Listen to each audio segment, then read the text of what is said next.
fast that Vodafone and failing text phone. Wow, boy. Enti me bobo wa. Don't you know? Etiefo ye chiacha mu nyina. We akwadwo nya bra.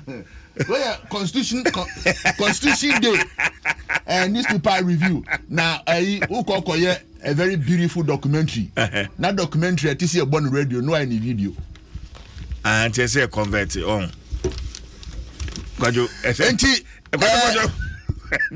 yeah. What on the mic no? Why? Hey. That's one they know. Yeah, newspaper review. Yes. Oh yeah, new generation. No my pressure. Her people go who come fashion show. My microphone baby na baby. Yeah. And I mean, enti everyone. And now say, esa afofiji nintino. Constitution Day nintino. Ama go waka tanu miensa pe ene bae. Ghanaian Times. And I feel so no daily guide. And daily graphic. And omo bae. Na ye Ghanaian Times ni ye fa di kan. Na front page no say 11 teachers land in trouble. Wasi akyerɛkyerɛfoɔ dubaako ɔmo akɔka nsɛnsɛm mu adentia. Ne nyinaa ne sɛ Ghana Education Service for ɛyade a wayi wɔn adie sɛ wɔn nkɔnkɔ trafie.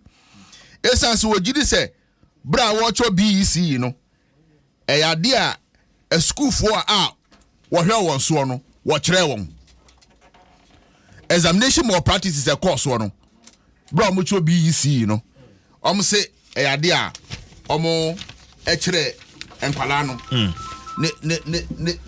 ne senti no eyade a omo yapam wom so omo nkofie it is all Ghanaian Times na ubehu WASSCE exams malpractices 11 teachers land in trouble. GES interdict them pending appointment termination. Enti no so omunfa omudibred nto no no omunwie hwehwemu no wi a eja we won si nchente ne bigiri se ekom de be di wo ayasam na wo hwe so a black voter no enkrofo mbienu so ensuo amene won na se ensuo den eyidi afa wom bra eye boat inhema no subonto na eda ensuo no so no eja etomu and so say Ghana marks 29th constitutional day today nti ene da o man Ghana edi esi wono ye ne quick action be ye interview bi okay na nanam watuo ne yekronko okay o mamra no constitution no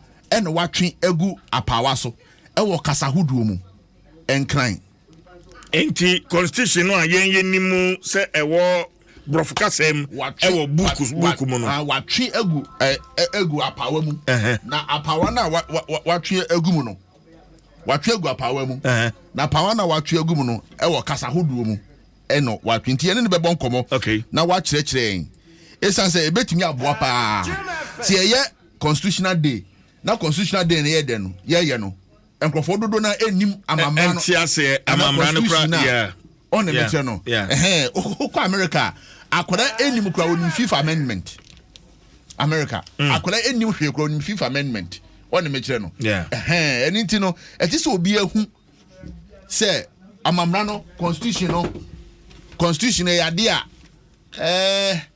obeti ase na ubehu se ne be ya obi ntimi emfa enti a wo fa ahudie so na yakọ daily guide no so a osofo Reverend Dr. Markwei appeals to nation ono oyo osofo pani a oda Living Streams International Church ya no no say yebetimi ama omensi kasem ne ntotie ne atimi atintim agina pade a na ehu hiase yebebo mpa yama ya candifo that we will pray for our leaders sine be ya ombetimi ahwe mercy kasem ne ntotie no atimi atintim na wo hwa ne ekoso nansan wo oman mrahye bedwafo mrahye bedwamu a mrahye bedwafo omo buru wo ho atwede ahwe wo nsu ni ade in fact documentary no focus no ene nia dikatai ede atudwai a year after a hang parliament. They are akoso ewo emrachebeje fie ho ye ne mpanifo bebre ebetwetwe ho enkomo ekwa atwa yadom ache na ahyehe one emkofo a wo mo ewo nimde ewo amanyosemu ene obebre atwetwe nkomo a ene documentary no a year after a hang parliament ni akoso ewo mrachebeje ene migiri se ediyo so o yes adnesan se ni akoso ama yilevi ho ntokwa wo buru ho atwade we mrahye bedwam ade a hadwen peye na wo hwan so a constitution day no so no eye dwam training ema eye NDC ora samolofo so ampofo bra sami photo wo say sa constitution day ye de asi we da ye de asi wo say o mamra no constitution no ye beka ho asem no wo say ehia papa ade ehia entiente say etoto na se kra sanso ena abetodwa say sa constitution day no nkasa no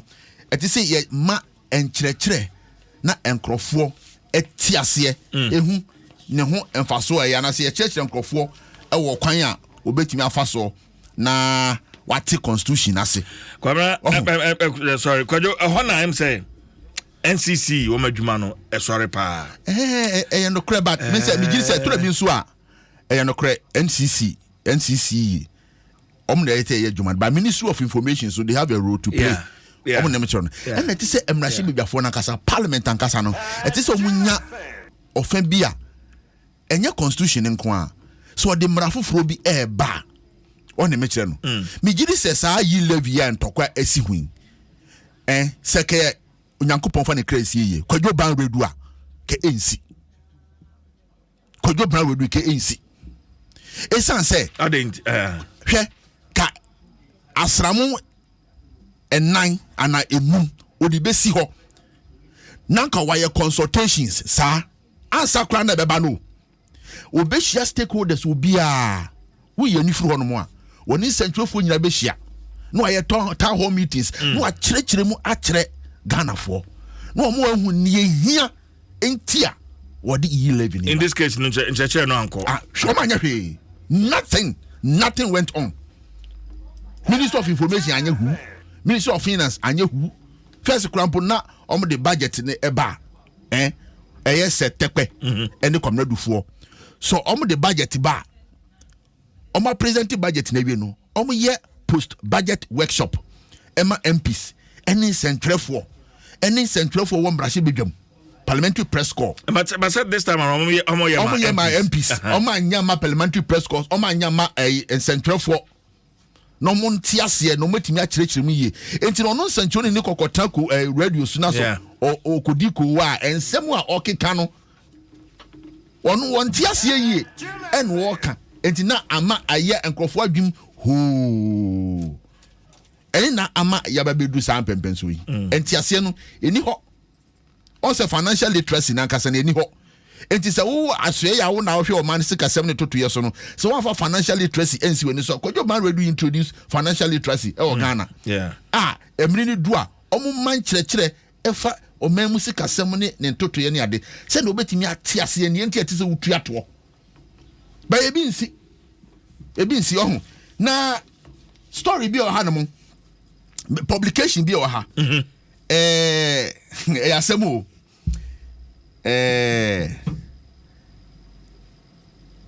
oma your publication bi ewo Kratafy edika etoso dumionu ewo daily graphic na efa se John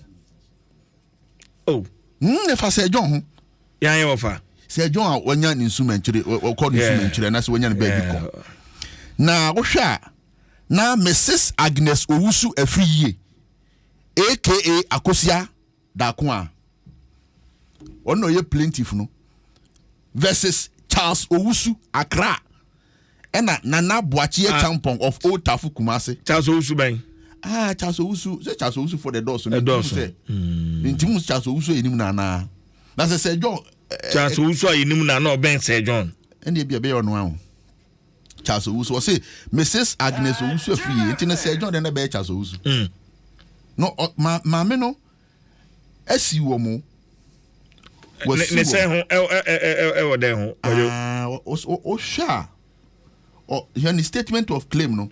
On say Charles Owusu ene Nana Boakye Achampong no executors of the will of Sir John. Now say Sir John ewu ye no ye nsamansew. Nana Boakye Achampong no ye lawyer. There be o. Say executors there, they don't need to be a lawyer. Okay. Oh ne me no. Okay. O ye will a nsamansew a wo witness. Oh adansefo ena executors omna omni ho no mo a ombegina wanam no ahwe se wo nsamansew na wo ye no. Akọ ne yete se kọ ne nchen na wose wohwa wose eye Charles Owusu ni Nana Boakye no omo na ye executors no nti omo na ye defendant wo asem mu na maame ne claim no say a declaration that the purported will of Kwadwo Owusu Afriye aka Sir John did not make adequate provision for her or her keep. So say court no enhwe na entodwa say will no omo kan say John ye no enya de a o ye nhihye bi say won fa enya nachi anase womo nhwe no womo fa nhwe no yeah. A declaration that the family of late Kwadwo Owusu Afriye aka Sir John has not been fair to the plaintiff during and after the funeral of the late Kwadwo Owusu Afriye aka Sir John. That is say Sir John busuafo no eni maame ni eni ni yi eye obekunafo no oto ye no mu agie ni mu ni agie no achi. And order but maame no we maame no Kumase. Maame no Kumase. Okay. An order for perpetual injunction restraining the executors, that's the defendants no Charles Owusu ni Nana Boakye Achampong.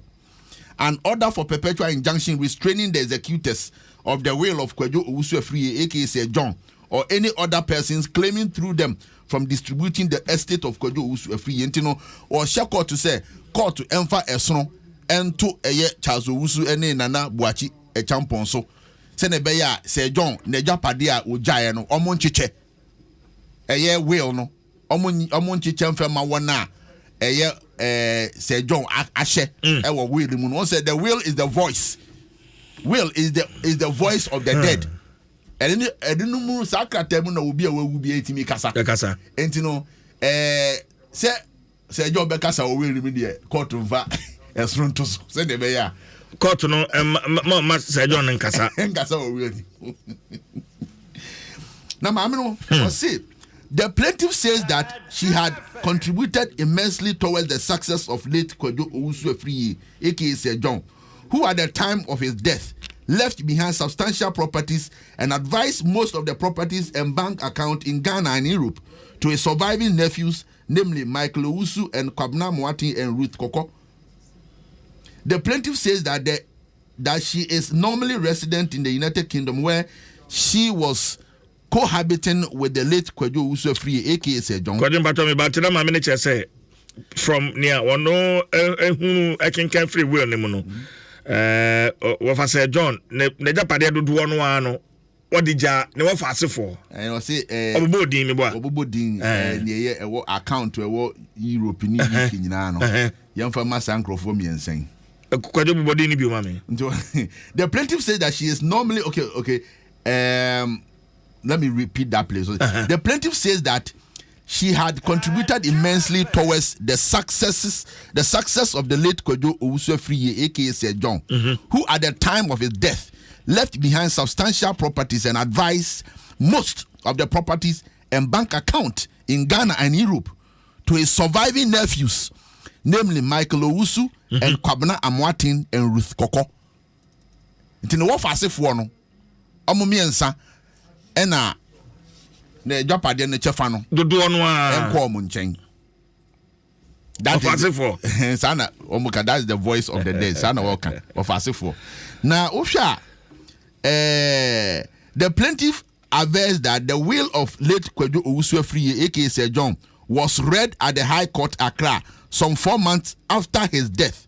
That's who we are no busumi na yachi no ena working kan ye ne will no ayase ne samanse no when the body was still in the mortuary.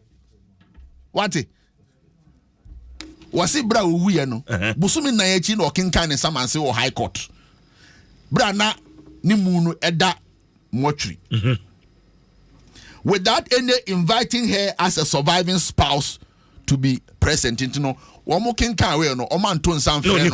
Mrs. Agnes Owusu Afriye Oman friend so omra kra meji onomo na will no ye kan will no oman friend no but kwajo court no so ntimi nkyerɛ sɛ bia na sɛ ne ni mu no there be say we no ho we ni ye ono suit our file woni me kyerɛ no enti no suit no wa file no ono ne nsɛm a wɔde akɔkɔto court animu no ɛna ko wa krata we apublish woni me kyerɛ no woni me kyerɛ no ya kwajo enti afa na we no ebekwa se ni bia o omo court kwakɔtena so okay na won se John dey so wani se dodo ani kyiri ni oso ntakrache papa nso ye obi a no general secretary ma MPP on me kyerɛ no nti asɛm a bigi sɛ asɛm kase pa na ba ku bi a ɛka ho wo hwe a wo se the plaintiff add that the house in Kumasi was some the efie bi man wo Kumasi na se efie no mo some the man wo Kumasi no ono a na si sa efie no bra enso we ni mu no yanso we no yesi ade no ama no enso se efie no se bra yesi na siwa 1998 ene de sa efie no ono oto sa efie no ene o se afenso efie bi a omsom de ama no nsamansiw no mo akra de sa efie na nkasa no wo se wo hwa ehun nkratasem no ensi po wo si dan ni wie nti da hun sensem no ehun sikasem no nyina na ensi pini nti wudi de ma na enye ena wasan aka se wo se the plaintiff says that at the funeral she performed all the widowhood rites as the wife and contributed towards the success of the funeral as customs and tradition demand. Bro, omuye no. Yeah. Obekuna for. Oh yeah, na said the plaintiff avers that at the funeral, various donations were made to the family and her and the children by sympathizers of all walks of life, but the family has failed to even make the account accessible to her.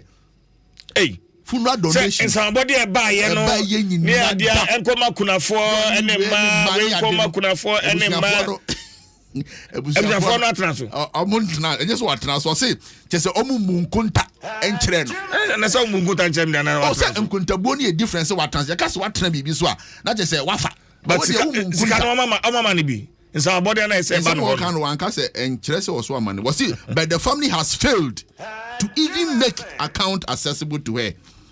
The plaintiff avers further that the family of late Kwejo Owusu Afriye, aka Sir John, have refused or neglected their duty to sit down with her to discuss their various expenditure arising out of the funeral.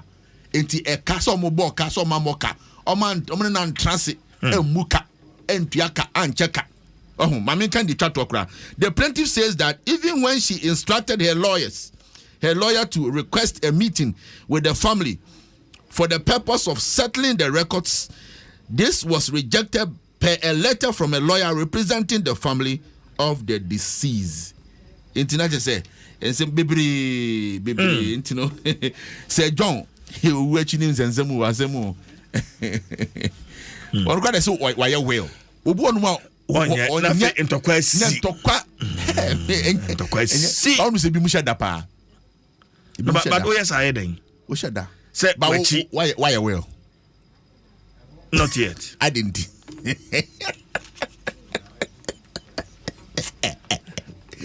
I didn't. Was na who was who nyawu na who asara be ya. Oh Debbie. I just mean nyawu but yes say be ka ho. Oh say ma no ye wo ke wo mienu wo ba ko a ye. Wo mienu a ye.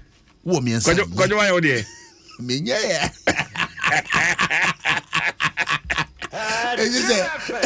Say wo ko bo wele so ana wa bia kwesi owu so nto obi ampe so be ya we ya. Be hu hia pa o. Will is very important. And yes, I wu a say wu a manu da suminum. So wu a PNDC law 111. Eno na be che woni ama. What you are you was say de enche. Enti se wo pe nsem ya cha ahwede ne ko wa krata daily graphic. Okay. Wo kwa ene ubehu chapter 12 ɛhɔ nom na sɛ John ho nsɛm no wɔ ɛyɛ asɛm wɔ me gye sɛ ɛnɛ nkurɔfoɔ bɛtɔ akenkan o nsɛm wom na pɔso abɔ ne tɔfa but ebi wom paa ne yɛtwa tɔ kora daily guide Anglican bishop pray for nana Anglican bishop ɔmo kɔ Flagstaff asɛ ne mpaebɔ paa Toyota Carina Opel ɔmakɔ buttons abɔ mpaeɛ ɔma ɔmampani sɛ ne bɛyɛ na mmembo no bɛtumi atintim na gyina yie ɛna wokae ne yɛsii takorade Josephine Penyin Mensa ɛne ne kunu maame bi a menyem okay I saw my wife pregnant ohun sɛ ne yere ne nyam I saw ohun sɛ ne yere ne nyam so ohun hu mana sɛ hunem no mo nkyerɛ but see I saw my wife pregnant to see somebody being pregnant. In one of the stories, I say, physically, ordinary, spiritual. I saw. But so when they say you saw, and I say who name. Other stories, I saw ordinary, physically. And yes, face. I know a whole say. Obano epejana tade ekosoro set hwemiyefun na menyem eno ho ena so obano adware awie na ofi adwaye pie eja oyere na okunu mu odem nti obai wadwane hu nyina hu nanim hu nachi ehun se obai ne yefun na eden ebohoi eno so eden eno so ho enti so no a wo so ye no eso ogire Eso chirem kwaje bojo. Ose chiro ho. Eso chirem. But say face the country, say fix the country for so no mo cause aglemedan no. Some the aglemedan so mampani so de be ma ayifu teachers. No makotrem. Omo sesa nkrofo the destitute. Omo nam kwan ho omo da kwan so omo konkotrem. E da na ye waste. E na yapam omo afru. Fix the country for. Yapam omo afru. Ni e chat to akura asemwe areho. Papa se uwoba na oba sebi odwonso wadi mfie enan na odwonso na mabu na ekunu couple kills daughter 4 and when me who story no ho me we akora wadi mfie 9 se he obi echi epeba onya bi ebiako manamfo ho ebiako ninsifo ho ebi ni nam doctors kwajo obi bompa yesa abofra no wonya bi na wonya 12 years kra wodwunso sebi onya ne nan kra hu ne so keke 12 years 15 years nya odi adwunso ma na akwada sebi wadwunso entino he oma bunana sebi fache me wa utie sebi ne to etutu like so ma bunne ho no etutu he kojo sa story we my dibiachi ewo amamole pen yeah amamole yeah abafana mso mpo do nya 4 years a ganoff no yeah mobo abofra no abayo kama Efrim yeah I still have pictures na de she said me we hoi ntino pictures me hu na me delete ye enye kra enti na ko waka ta Vodafone for any latex phone wo pe phone papa da so a latex phone enu so bi na me die am da be newspaper review no enti no na Jerry ha na di listo Solomon kwaje fojo ha na di nko waka yesi se Abdullah wo fie na oni mu fra wo fie a na wo ye de opania enkonkon opania woni nkwara woni fie no se enkonkon wa ba omo na ebo etimi opania enkwara ni mi fie enkonkon wa bo enkonkon wa aba ntinu mabo